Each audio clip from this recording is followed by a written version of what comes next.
Les thérapeutes de ce genre oublient qu'en fait le deuil est un processus autonome. C'est-à-dire qu'on ne fait pas un deuil. Moi j'adore quand j'ai des gens qui rentrent dans mon cabinet et qui me disent: «Ah là là, mon psy, mon thérapeute m'a dit qu'il fallait que je fasse mon deuil». Et là, en règle générale, je les regarde, je leur dis: «Allez-y, faites le deuil». Tu peux pas faire un deuil. Un deuil est un processus autonome.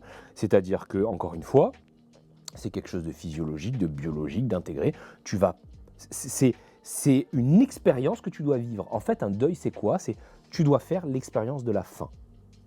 Et donc, c'est une expérience sensorielle. Et en fait, sur un deuil, tu ne peux intervenir que sur les blocages du deuil, que sur les freins. Mais moi, une personne, il est complètement normal quand une relation s'arrête, parce que la personne est morte, parce que la personne est quittée, d'être malheureux, d'être en colère, d'être abattu. C'est complètement normal en fait, et il faut le traverser ça.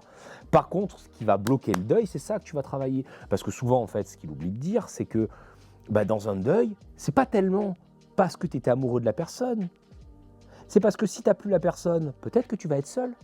Peut-être que tu as peur du vide qu'il va y avoir derrière. Peut-être que tu te dis, je vais jamais trouver quelqu'un d'autre. Et en règle générale, les gens utilisent souvent le prétexte de l'amour. Ah, je l'aimais, c'est pour ça que j'arrive pas à faire le deuil. Mais souvent, c'est pas de l'amour, c'est de la dépendance psychologique, c'est de la dépendance affective, c'est de la peur cachée. Et c'est qu'est-ce qui se passe si je suis seul? Je pense à une cliente que j'ai qui, la personne, elle se fait taper dessus et elle me dit: ah, je peux pas partir parce que je l'aime. Ce n'est pas vrai. Et puis même si c'est de l'amour, c'est pas parce que c'est bon que c'est bon. L'idée, c'est qu'en fait, elle a peur. Et c'est pas une critique, hein, je suis pas en train de la juger et c'est ok. Mais par contre, avec elle, je suis pas en train de travailler sur son deuil, je suis en train de travailler sur la peur qu'il y a derrière. Parce que tant qu'il y aura cette peur, elle pourra pas partir.